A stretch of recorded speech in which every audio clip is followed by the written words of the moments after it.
पवारसाहेब 2 दिवसापूर्वी सोलापूरमध्ये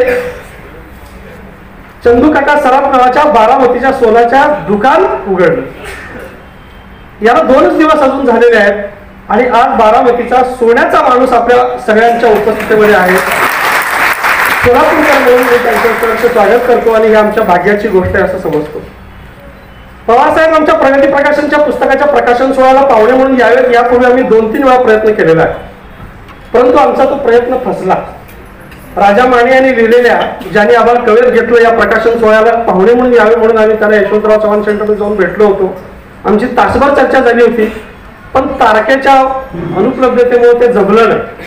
दुसरं आमचे चंद्रवीर भद्रेश्वर मठ इथं बसलेले आहेत.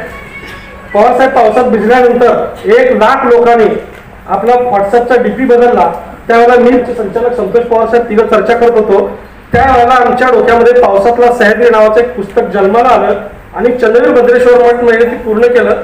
1.5 महिन्यामध्ये 15,000 व्हॉट्सअपच्या फेसबुकच्या क्लिप शोधून आम्ही पावसातला सह्याद्री हे पुस्तक लिहिलं आणि ते बेस्ट सेलर ठरलं. त्याचा जन्म सोलापुरातून त्या पुस्तकाला झाला.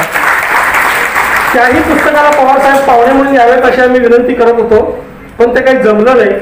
परंतु चंद्रकांत चव्हाण सरांनी आपल्या सोलापूर जिल्ह्याचे शिल्पकार या पुस्तकाच्या अनुषंगाने पवारसाहेबांना बोलून आमच्या प्रगती प्रकाशनच्या शिल्पेच्यामध्ये मानाचा पुरा रोवलेला आहे. त्यामुळे मी त्यांचे विशेष धन्यवाद व्यक्त करतो.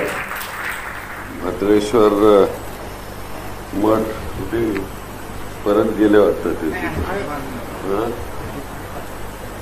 त्यांनी शरद पवारांच्या विषयी पुस्तक लिहिलंय पावसातला सह्याद्री म्हणून. मी ते पुस्तक अगोदरच वाचलेलं.